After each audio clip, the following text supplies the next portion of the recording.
അങ്ങനെ നമ്മൾ ആ ഒരു ഗുണ്ടൽപേട്ട് ജംഗ്ഷൻ എന്നൊക്കെ റൈറ്റ് എടുത്ത് നമ്മുടെ ആ ഒരു ബന്ദിപ്പൂർ മുതുമലൈ ടുവേർഡ്സ് ആ ഒരു ഡയറക്ഷനിൽ പോയിക്കൊണ്ടിരിക്കുകയാണ്. അപ്പോൾ ഈ ഒരു റൂട്ടിൽ ഗുണ്ടൽപേട്ടിന് അവിടെ നമ്മൾ തിരിഞ്ഞല്ലോ, അവിടെ നിന്നൊരു 8 കിലോമീറ്റർ പോയി കഴിഞ്ഞാൽ ഡീവിയേറ്റ് ചെയ്യണം, നമ്മൾ റൈറ്റിലേക്ക് തിരിയണം. അതായത് ഗുണ്ടൽപേട്ട് ഭാഗത്ത് നിന്ന് വരികയാണെങ്കിൽ റൈറ്റിലേക്ക് തിരിയണം.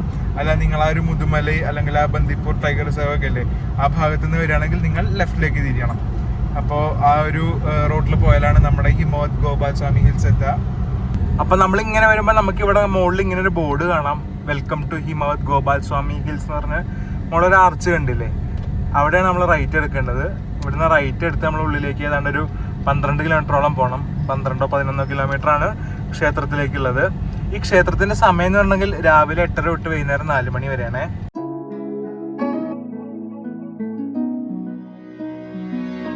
അപ്പൊ എന്റെ പുറകിലുള്ള ആ ഒരു വഴി നോക്കി, ഇതാണ് ആ ഒരു ഗോപാൽ സ്വാമി ബേട്ടയിലേക്ക് അഥവാ ഗോപാൽ സ്വാമി ഹിൽസിലേക്കുള്ള ആ ഒരു വഴി.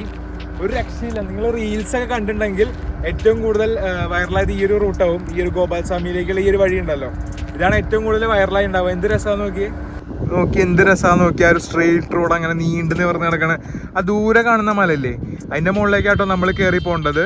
ആ ഒരു മലയുടെ മുകളിലാണ് നമ്മുടെ ഗോപാൽ സ്വാമി ഹിൽസ് വരുന്നത്. ഇതൊരു ചേട്ടൻ ഹോൺ അടിച്ചും ഷോ കാണിച്ചാണ്. അപ്പോൾ ഈ ഒരു റോഡ് നേരെ ചെല്ലുന്നത് ആ ഒരു ഗോപാൽ സ്വാമി ഹിൽസിലേക്കാണ്. നമ്മൾ അടിവാരത്ത് വണ്ടി ഇട്ടിട്ട് അവിടുന്ന് കർണാടക RTCയുടെ ബസ് എടുത്തിട്ട് വേണം കേട്ടോ പോകാൻ. അങ്ങനെ നമ്മൾ കാർ ഇവിടെ പാർക്കിങ്ങിൽ കൊണ്ടുവന്നിട്ടുണ്ട്. ഒരു സൺഡേ ആയതുകൊണ്ട് തന്നെ അത്യാവശ്യം തിരക്കുണ്ട്. പിന്നെ നമ്മുടെ അടുത്ത പരിപാടി പറഞ്ഞിട്ടുണ്ടെങ്കിൽ അവിടെ പോയി ക്യൂ നിൽക്കണം. ബസ്സിൽ കയറി വേണമല്ലോ പോകാൻ, കർണാടക RTCയുടെ. ഓക്കെ, അപ്പോൾ ഇവിടെ എന്ന് പറഞ്ഞിട്ടുണ്ടെങ്കിൽ 60 രൂപയാണ് ആയത് ഒരു വണ്ടി പാർക്ക് ചെയ്യാൻ. കാറിന് 59 രൂപയാണ്. അവർ 60 രൂപ വാങ്ങി ഒരു വിലസാരിലെ കൊണ്ടുപോട്ടെ. അപ്പോൾ ഇനി നമുക്ക് അവിടെ പോയി ക്യൂ നിന്നിട്ട് 20 മിനിറ്റ് കൂടുമ്പോഴാണ് ബസ് വരിക. അപ്പോൾ നമുക്ക് അവിടെ പോയി ക്യൂ നിൽക്കാം. അപ്പോൾ ഒരു വെയിലാണ്, ക്യൂ നിൽക്കലൊക്കെ ചടങ്ങാണ്. പക്ഷെ വേറെ നിവർത്തിയില്ല, എന്തായാലും വന്ന സ്ഥിതിക്ക് പോയല്ലേ പറ്റൂ. എന്തായാലും അങ്ങോട്ട് നടക്കാം. അപ്പോൾ ഇവിടുന്ന് തുടങ്ങുന്ന ക്യൂ ദേ ആ അറ്റം വരെ ഉണ്ട്, ആ ഒരു ആർച്ചിൻ്റെ അടി വരെ. അപ്പം നമ്മൾ പോയി നിൽക്കേണ്ടത് ഈ ഒരു ക്യൂവിലാണ്. അത്യാവശ്യം തിരക്കുണ്ട്, എന്തായാലും പോയേക്കാം. എന്തെങ്കിലും പറയണ്ടോ ക്യൂവിലേക്ക് ഇതിനെ കുറിച്ച്? ആ അറ്റം വരെ ഉണ്ട് അല്ലേ.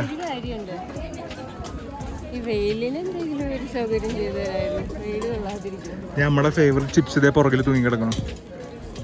ക്യൂവിൽ നിന്ന് ക്ഷീണിച്ച് മോളിൽ പോയി തിരിച്ചു വന്ന് വാങ്ങി തരാം. ഫുഡ് വെയർ ഒക്കെ ഇട്ട് എൻ്റെ ഗുണം ഇപ്പോഴാണ് മനസ്സിലാവുന്നത്. തലയിലൊക്കെ ഇട്ട് വെയിൽ കൊള്ളാൻ നിൽക്കാം. അപ്പം അതെ ഒരു ബസ് വന്നിട്ടുണ്ട്. അപ്പോൾ കുറേ തിരക്ക് ഇപ്പോൾ പോകുമെന്ന് വിചാരിക്കാം. ഇപ്പോൾ പ്ലാസ്റ്റിക് ബോട്ടിൽസും കവേഴ്സും ഒന്നും ഇങ്ങോട്ട് കയറ്റില്ല കേട്ടോ. കണ്ടോ അവിടെ അങ്ങനെ വെച്ചേക്കണ കണ്ടോ. നമ്മളതിൽ എന്തായാലും പ്ലാസ്റ്റിക് ബോട്ടിലൊന്നും ഇല്ല, നല്ലൊരു കുപ്പിയുള്ള കാരണം കുഴപ്പമില്ല. ഇപ്പോൾ ക്യൂ ഇങ്ങനെ നീണ്ടു നിവർന്ന് നിൽക്കുകയാണ്. അപ്പോൾ നമ്മളെന്ത് ചെയ്തു, നമ്മൾ ജീപ്പ് എടുക്കാൻ തീരുമാനിച്ചു അല്ലേ. ജീപ്പിൻ്റെ റേറ്റ് എത്രയാണ്? ശരിക്കും റേറ്റ് 800.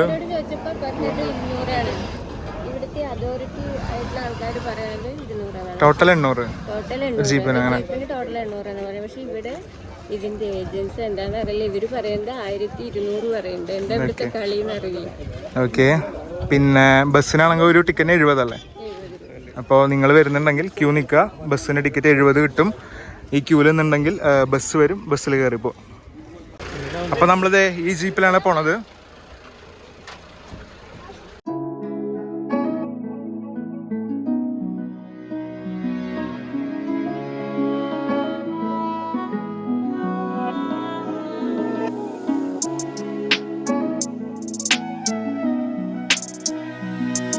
അപ്പോൾ നമ്മളത് ആ ഒരു ഗോപാൽ സ്വാമി ഹിൽസിൻ്റെ അവിടെ വന്നിറങ്ങി. വെൽക്കം ചെയ്യാൻ നല്ല തണുത്തൊരു കാറ്റൊക്കെയാണ്. എൻ്റെ പുറകിൽ കാണുന്നതാണ് ആ ഒരു ടെമ്പിൾ. നമുക്ക് ആ ഒരു ടെമ്പിളിലെ വിശേഷങ്ങളൊക്കെ പോയി കണ്ടാലോ. നമ്മൾ ആ ഒരു ക്ഷേത്രത്തിൻ്റെ ഉള്ളിലേക്ക് പോവാണ്.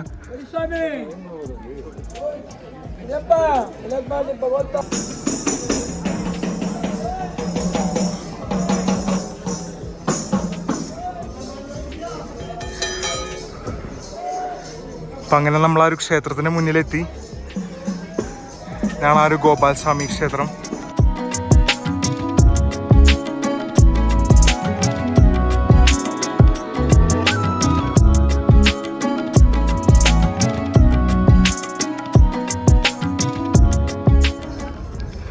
അപ്പോൾ ഈ ഒരു ക്ഷേത്രത്തിൻ്റെ ഇവിടെ നിന്നുള്ളൊരു വ്യൂ ഞാൻ നിങ്ങൾക്ക് കാണിച്ചു തരാം കേട്ടോ.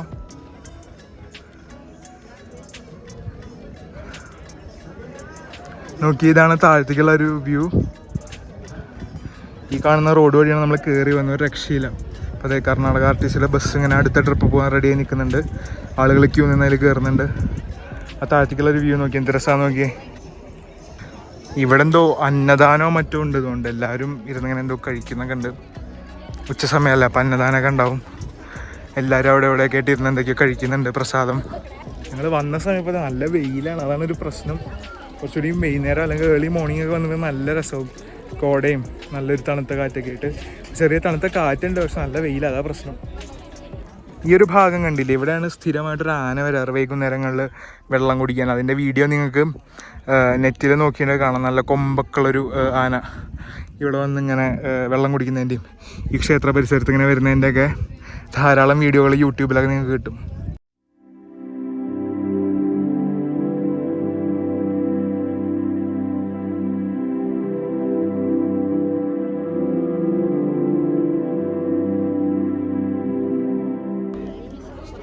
അങ്ങനെ നമ്മൾ ആ ഒരു അമ്പലത്തിൻ്റെ അത് കൊള്ളാം, ആ ചേച്ചിമാർ പോസ്റ്റ് ചെയ്യണം നോക്കി.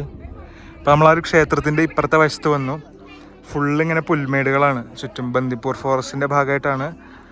ദൂരെ നമുക്ക് ഫോറസ്റ്റ് ഫയർ ഇടുന്നതിൻ്റെയാണ് എന്താ അറിയില്ല, ദൂരെ ഇങ്ങനെ പുകയൊക്കെ കാണാം, കണ്ടോ. എന്താണെങ്കിലും എന്നുള്ള വ്യൂ രക്ഷയില്ല, അടിപൊളി.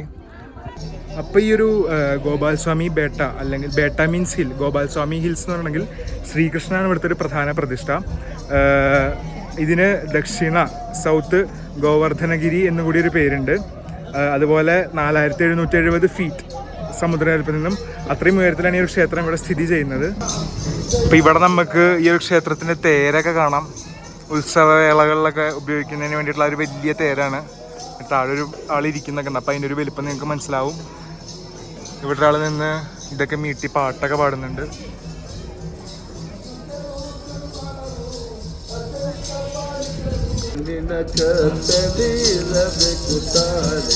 ತಾಳೆ ತಾಳೆ ಚಿನ್ನದ ತಾಳೆ ನಿನ್ನ ಬಾಳಿಗೆ ಇದುವೇ ಬೇರೆ, ನಿನ್ನ ಬಾಳಿಗೆ ಇದುವೇ ಬೇರೆ.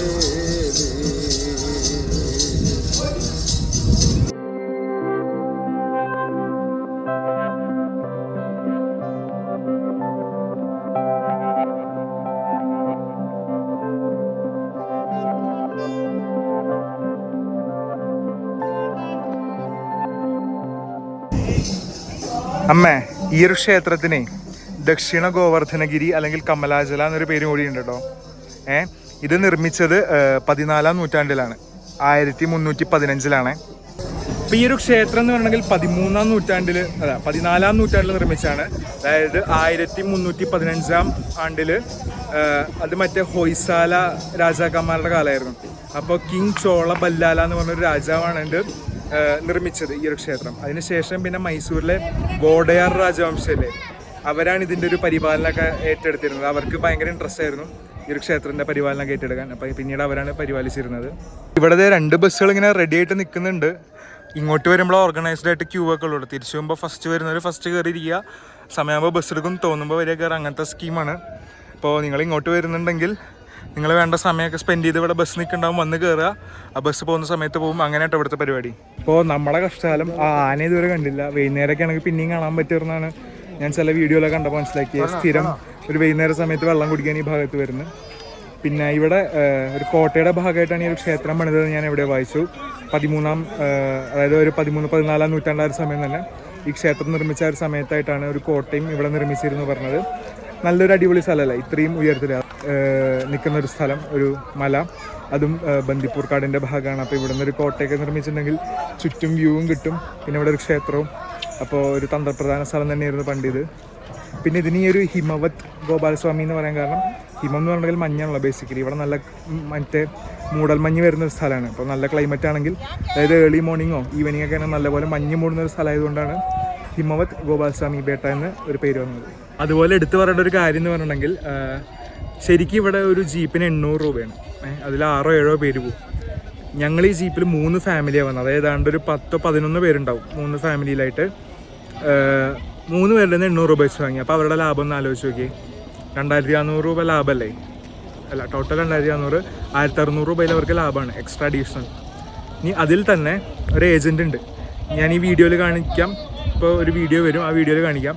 അപ്പോൾ ഞാൻ എന്നിട്ട് വ്ളോഗ് ചെയ്തുകൊണ്ട് പോകുമ്പോൾ ആൾക്ക് പൈസ കൊടുക്കാനുള്ള സമയം. അപ്പോൾ ആൾ എന്നോട് പേടിപ്പിക്കുക, വീഡിയോ കട്ട് ചെയ്യും, റെക്കോർഡിങ് കട്ട് ചെയ്യുമെന്ന് പറഞ്ഞിട്ട്. ഞാൻ റെക്കോർഡിങ് കട്ട് ചെയ്ത് പറഞ്ഞു നമുക്ക് ഇങ്ങോട്ട് വരണമല്ലോ, പ്രശ്നമൊന്നും ഉണ്ടെങ്കിൽ ഇങ്ങോട്ട് വരാൻ പറ്റില്ല. അപ്പോൾ ഇങ്ങോട്ട് വന്നിട്ട് തിരിച്ചു പോകുമ്പോൾ എന്തായാലും റെക്കോർഡ് ചെയ്യുക എന്നുള്ളതിൽ തന്നെയായിരുന്നു. നോക്കട്ടെ തിരിച്ചു പോകുമ്പോൾ പറ്റുന്ന ആളെ മുഖം ഒന്നുകൂടി റെക്കോർഡ് ചെയ്യാം. ഇതിൽ കിട്ടിയിട്ടുണ്ടെന്നാണ് എൻ്റെ വിശ്വാസം. അപ്പോൾ ആളാണ് ഇതിൻ്റെ മെയിൻ ഹോൾസെയിൽ ഡീലർ. അപ്പുറത്ത് ഫോറസ്റ്റിൻ്റെ ആൾക്കാർ പറയുന്നത് 800 ഇയാൾ പറയുന്നത് പെർ ഹെഡ് 200 പല പല റേറ്റാണ്. അതിൻ്റെ പോവാറായി, ഞാൻ ബാക്കി ഡീറ്റെയിൽ ആയിട്ട് പറയാം.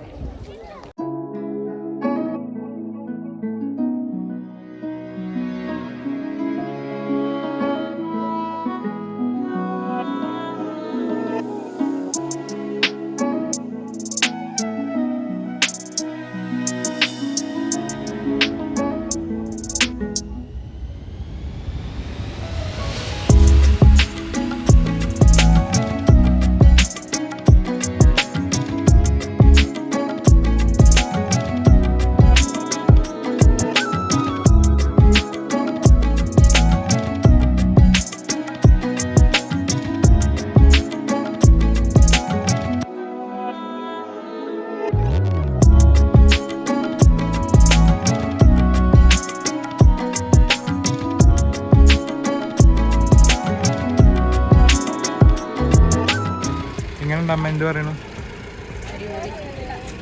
അവിടെ ആന 5:30 വരാറുണ്ട്. എല്ലാം എല്ലാ വൈകുന്നേരം 5:30 വരാനാ. അപ്പോൾ നമ്മളങ്ങനെ ജീപ്പ് അവിടെ ഇറങ്ങി. ഇപ്പതേ ഒരു തിരക്കും കാണാനില്ല പുറകിൽ. ഹിമവത് ഗോപാൽസ്വാമി ബേട്ട ഒരുപാട് എക്സ്പെക്റ്റേഷൻസ് ആയിട്ട് വന്നതാണ്. പക്ഷേ എനിക്ക് നിരാശയായിരുന്നു ഫലം. നിരാശ എന്ന് പറഞ്ഞെങ്കിൽ സ്ഥലത്തിനെ കുറിച്ചല്ല, ഇവിടുത്തെ സിസ്റ്റത്തിനെ കുറിച്ചാണ്. അത് കർണാടക ഫോറസ്റ്റിൻ്റെ അണ്ടറിൽ വരുന്ന വണ്ടിയാണ്. ഫോറസ്റ്റ് ഡിപ്പാർട്ട്മെൻറ്റിൻ്റെ അതോറിറ്റിയിൽ വരുന്ന വണ്ടിയിൽ പുറമേയുള്ള അവർ ആരാണ് ശരിക്കും ഇങ്ങനെ ചെയ്യാൻ.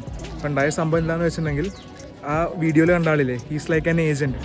ആൾ പറയണതാണ് റേറ്റ്. ആൾ ആദ്യം 1200 പറയും. ഞങ്ങൾ 6 പേരുണ്ടായിരുന്നു. പിന്നെ 800 പറഞ്ഞു. ആദ്യം 800 സമ്മതിച്ചില്ല. ഞങ്ങൾ 4 പേര്, പിന്നെ വേറെ 2 പേരും കൂടി ഉണ്ടായിരുന്നു ഞങ്ങളൊപ്പം ഇവിടുന്ന് പരിചയപ്പെട്ട്. അപ്പോൾ അത് സമ്മതിച്ചില്ല. പിന്നെ നമുക്ക് 800 കയറ്റണം. 7 പേര് കയറേണ്ടതിൽ 11 പേര് 12 പേരൊക്കെ കയറുന്നു. അപ്പോൾ ആളാണ് തീരുമാനിക്കാൻ. അപ്പുറത്ത് ഫോറസ്റ്റിലുള്ളവരാണെങ്കിൽ മിണ്ടാതിരിക്കുന്നു. അപ്പോൾ എനിക്ക് ഭയങ്കര ഡിസപ്പോയിൻമെൻ്റ് ആയി. സ്ഥലം അടിപൊളിയാണ്, ബട്ട് സിസ്റ്റം പോരാ. അമ്മതേ മഞ്ഞ മുറുക്ക് വാങ്ങാൻ വന്നത്. എന്താ പറയുക ഇതിന്? മഞ്ഞക്കുഴൽ. പണ്ട് ഞങ്ങൾ കുട്ടിക്കാലത്തൊക്കെ കഴിച്ചിട്ടുണ്ടായിരുന്നു. അപ്പം അതൊന്ന് അയവരക്കുന്നുണ്ട്. ഓർമ്മകളായി വറക്കാനാ? ഞാൻ എത്ര രൂപ വെച്ചിട്ടാ? 20. ഓക്കെ. അപ്പോൾ ഉണ്ടായ സംഭവം ഇതാണ്. ഞങ്ങൾ 4 പേരുണ്ട്. പിന്നെ ഇവിടുന്ന് കോട്ടയ്ക്കിൽ നിന്നുള്ളൊരു ചേട്ടനെ ആളുടെ വൈഫിനെയും പരിചയപ്പെട്ടു. അപ്പോൾ ഞങ്ങൾ മൊത്തം 6 പേര്. അപ്പോൾ ഞങ്ങൾ 6 പേര് കൂടി ജീപ്പ് എടുക്കാമെന്ന് വിചാരിച്ചു. ഒരു ജീപ്പിന് 800 രൂപയാണ് റേറ്റ്. ബസ്സിനാണെങ്കിൽ പെർ ഹെഡ് 70 വെച്ച് കൂട്ടുമ്പോൾ, നമ്മൾ 6 പേർക്ക് 70 വെച്ച് കൂട്ടുമ്പോൾ വലിയ നഷ്ടമില്ലല്ലോ ജീപ്പ്. അപ്പോൾ ഞങ്ങൾ ജീപ്പ് എടുക്കാൻ പോയി. ഫോറസ്റ്റുകാരോട് വെച്ച് പറഞ്ഞു 800 എന്ന് പറഞ്ഞു. അരമണിക്കൂർ വെയിറ്റ് ചെയ്യാൻ പറഞ്ഞു. അത് കഴിഞ്ഞ് ഈ ഒരു ഏജൻറ്റ് വന്നു. അപ്പോൾ ഇയാളുടെ കെയർ ഓഫിലുള്ള ആൾക്കാരെയാണ് ജീപ്പുകളിൽ ഇങ്ങനെ കയറ്റി വരുന്നത്. നമ്മളവിടെ ഇങ്ങനെ നോക്കി നിൽക്കാം. അപ്പോൾ ഞങ്ങൾ ഇയാളോട് പോയി ചോദിച്ചു, ഞങ്ങളിവിടെ നിൽക്കലെ ജീപ്പ് എത്ര വെച്ചപ്പോൾ ആൾ പറഞ്ഞു ഞങ്ങൾ 6 പേരുണ്ടല്ലോ 1200 പറഞ്ഞു. അപ്പോൾ 400 രൂപ ആൾക്ക് ലാഭമല്ലേ പെർ ഹെഡ് 800 വെച്ച് കയറുകയാണെങ്കിൽ. I mean 800 total. അപ്പോൾ ഞങ്ങൾ 1200 കൊടുത്ത ആൾക്ക് അത്രയും ലാഭമല്ലേ. അപ്പോൾ ഞങ്ങളത് വേണ്ട പറഞ്ഞിട്ട് ഫോറസ്റ്റുകാർ 800 പറഞ്ഞതെന്ന് വെച്ചിട്ട് ഞങ്ങൾ ആ ഫോറസ്റ്റുകാരോട് പോയി ചോദിച്ചു. അപ്പോൾ അവർ 800 തന്നെയാണ് പറയണത്. എന്നിട്ട് അവസാനം ആ ചേട്ടനും ചേച്ചിയും ഗതി കെട്ടിട്ട് ബസ്സിൽ പോയി. ഞങ്ങളെന്തായാലും സമയം കൈ പിടിച്ചു പോയല്ലോ. അപ്പോൾ ഞങ്ങളെന്തായാലും ജീപ്പ് എടുക്കാമെന്ന് വെച്ചാൽ ആൾ പറഞ്ഞ എമൗണ്ടിന് സമ്മതിച്ചു. ഞങ്ങൾ 4 പേരുണ്ട്, പെർ ഹെഡ് 200 വെച്ച് 800 തരാമെന്ന് പറഞ്ഞു. അപ്പോൾ ആൾ പറഞ്ഞു അത് പറ്റില്ലാന്ന്. പിന്നെ ഞാൻ ഈ വ്ളോഗ് എടുക്കുന്നത് കണ്ടോണ്ടോ എന്താ അറിയില്ല, ആൾ ലാസ്റ്റ് വിളിച്ചു. എന്നിട്ട് ജീപ്പിൽ കയറിക്കോളാൻ പറഞ്ഞു. പക്ഷേ ജീപ്പിൽ എന്താ കോമഡി വെച്ചാൽ 6-7 പേര് കയറേണ്ട ജീപ്പിൽ 10-11 പേര്, 3 ഫാമിലിയാണ്. അപ്പോൾ ഈ ഞങ്ങൾ 4 പേര് കൂടുന്നൊരു ഗ്രൂപ്പ്, പിന്നെ 3 പേരടങ്ങണം. അച്ഛൻ, അമ്മ, മകൻ, അങ്ങനെ ഒരു ഫാമിലി ഉണ്ടായിരുന്നു ഞങ്ങളുടെ ഒപ്പം ഉണ്ടായിരുന്നത്. പിന്നെ വേറൊരു ഫാമിലി. ഇതിൻ്റെ കാറ് കയറിയിട്ട് പറയാം. അങ്ങനെ അപ്പോൾ ഈ ഒരു 3 ഗ്രൂപ്പിൻ്റെ നിന്ന് ഇയാളൊരു 800 രൂപ വെച്ച് വാങ്ങി. അപ്പോൾ എത്രയായി? 3 എത്രയാ? 2400. ഒരു ജീപ്പിന് 800 പോയി വരാനുള്ള ചാർജ്. ബാക്കി 1600 രൂപ ഇയാളുടെ കയ്യിലേക്കാണ് പോയി. ഈ ഏജൻറ്റ് ഫുൾ ആളുടെ കയ്യിലേക്കാവുന്നല്ല. കാരണം ഈ ഫോറസ്റ്റുകാരുണ്ടല്ലോ, ഫോറസ്റ്റുകാരൊക്കെ ഒന്നും പറയാതെ മിണ്ടാതെ നിൽക്കുക സൈലൻ്റായിട്ട്. സ്വാഭാവികമായിട്ട് അതിൻ്റെ ഷെയർ അവർക്ക് പോകുന്നുണ്ടാവും. അതും ഒന്ന് ആലോചിച്ച് നോക്കണം. ഇവരുടെ പ്രൈവറ്റ് വണ്ടിയിലൊന്നുമല്ല, കർണാടക ഫോറസ്റ്റിൻ്റെ അണ്ടറിൽ വരുന്ന അവരുടെ ജീപ്പിലാണ് ഈ ഒരു സംഭവം നടക്കുന്നത്. എനിക്ക് ഇന്നലെ നാഗർഹോളത്തെ സംഭവം കാരണം ആകെ പൊളിഞ്ഞിരിക്കുകയായിരുന്നു. ഇതും കൂടി കണ്ടപ്പോൾ എനിക്ക് കർണാടക ഫോറസ്റ്റ് ഡിപ്പാർട്ട്മെന്റിനുള്ളൊരു മതിപ്പൊക്കെ പോയി. ഞാൻ എന്തായാലും ഇത് പബ്ലിക്കിൽ എവിടെയെങ്കിലും പോസ്റ്റ് ചെയ്യും, ഇവരൊക്കെ ടാഗ് ചെയ്ത് എന്തെങ്കിലുമൊക്കെ ചെയ്യും. എന്നെ കൊണ്ട് ചെയ്യാൻ പറ്റുന്ന കാര്യങ്ങളൊക്കെ ഞാൻ ചെയ്യും. നമുക്കിവിടെ കന്നഡ അറിയില്ല പറഞ്ഞേക്കാൻ, അതാണ് മെയിൻ ഒരു പ്രശ്നം. പക്ഷേ കന്നഡ അറിഞ്ഞിട്ടും കാര്യമില്ല. കാരണം ഞങ്ങളുടെ ഒപ്പം ഉണ്ടായിരുന്നൊരു ഫാമിലി, അവർ മൈസൂരുള്ളവരാണ്. അവർ മാക്സിമം തർക്കിച്ചു. ഓരോ ഫാമിലിക്ക് സെപ്പറേറ്റ് 800 അങ്ങനെയല്ലേ വേണ്ടത്. ഇത് എല്ലാവരുടെയും 800 വാങ്ങി 3 പേര് ഒന്നിച്ച് എന്താ പറയുക, കോഴിക്കുട്ടികളെ കുത്തി നിറച്ച് കൊണ്ടുപോകണ പോലെ കൊണ്ടുപോകാനായിട്ട് അത് ഉടായ്പല്ലേ. അപ്പം എന്താണെങ്കിലും ഗോപാൽ സ്വാമി ബേട്ട ഓവർ റേറ്റഡ് ആണ്. എനിക്ക് എൻ്റെ മനസ്സിലെ പ്രതീക്ഷകളൊക്കെ തെറ്റിച്ചു. ബട്ട് സ്ഥലം അടിപൊളിയാണ്. ഞാൻ അതിനെ ഒന്നും പറയുന്നില്ല. വന്ന സമയം തെറ്റായിരുന്നു. ഞങ്ങൾ ഉച്ചയ്ക്ക് വരരുതായിരുന്നു, വൈകുന്നേരം രാവിലെ വരണമായിരുന്നു. അതുകൊണ്ടാവാം ഇഷ്ടപ്പെടാഞ്ഞത്. ബട്ട് എന്നെ ഏറ്റവും കൂടുതൽ ഇന്ന് ഇങ്ങനെ രോഷാകുലനാക്കിയത് ഈ ഒരു കർണാടക ഫോറസ്റ്റ് ഡിപ്പാർട്ട്മെൻറ്റും ഇവരെ പോലെ പൈസയ്ക്ക് വേണ്ടി നടക്കുന്ന കുറേ ഉടായ്പ് കളിച്ച് നടക്കുന്ന കുറേ ആൾക്കാരാണ്. നമ്മുടെ നാട്ടിൽ ഉടായ്പ ഇല്ലാന്നല്ല, പക്ഷേ ഇത് നമ്മൾ നേരിട്ട് ഇന്നലെ 2 ദിവസം കൊണ്ട് അടുപ്പിച്ച് അറിഞ്ഞതാണ് ഈ ഒരു ഫോറസ്റ്റ് ഡിപ്പാർട്ട്മെൻറ്റ് ആയിട്ടുള്ള നടക്കുന്ന ഉടായ്പ്. അതെനിക്ക് പറയണമെന്ന് തോന്നി. എനിക്ക് ഈ ഒരു പ്ലാറ്റ്ഫോമിൽ തുറന്ന് പറയാൻ പറ്റുള്ളൂ. എന്നോട് ആൾ വീഡിയോ എടുക്കരുതെന്ന് വരെ പറഞ്ഞു, കട്ട് ചെയ്യാൻ പറഞ്ഞു. അപ്പോൾ ഒന്ന് ആലോചിച്ച് നോക്കി, ഇവിടെ ഗുണ്ടായിസും മാൻ ഹാൻഡ്ലിങ് വരെ ചെയ്യാനുള്ളൊരു ഹോൾഡിൽ നിൽക്കുന്ന ഒരാളായിരിക്കണമല്ലോ അത്. എന്നെ ഫോഴ്സിബിളി വീഡിയോ എടുക്കുന്നത് നിർത്താൻ പറയണമെങ്കിൽ ആൾക്ക് ഇവിടെ ഹോൾഡ് എന്തോരം ഉണ്ടാവും. അപ്പം നമ്മൾ പോകുമ്പോൾ നിർത്തിയ ഒരു റോഡില്ലേ, നീണ്ടെന്ന് പറഞ്ഞ് കിടക്കുന്ന റോഡ്, തിരിച്ചവിടെ എത്തി. അപ്പോൾ ഇത്രയേ ഉള്ളൂ ആ ഒരു ഗോപാൽ സ്വാമി ബേട്ട അല്ലെങ്കിൽ ആ ഒരു ഗോപാൽ സ്വാമി ഹിൽസ് ആ ഒരു ക്ഷേത്രത്തിൻ്റെ വീഡിയോ. അപ്പോൾ വീഡിയോ നിങ്ങൾക്ക് ഇഷ്ടപ്പെട്ടെന്ന് വിചാരിക്കുന്നു. ഇവിടുത്തെ ചില സ്കാമും പരിപാടികളൊക്കെ നിങ്ങൾക്ക് നിങ്ങളുടെ മുന്നിൽ തുറന്ന് കാണിക്കാൻ പറ്റിയെന്ന് എനിക്ക് തോന്നുന്നു. അപ്പോൾ നിങ്ങൾ എപ്പോഴേലും ഇങ്ങോട്ട് വരുന്നുള്ള ഈ കാര്യങ്ങളൊക്കെ ശ്രദ്ധിക്കുക. ബസ്സിന് 70 രൂപയാണ് ആക്ച്വൽ പ്രൈസ്, ജീപ്പിൻ്റെ ആക്ച്വൽ പ്രൈസ് 800 ഒറ്റയാണ്.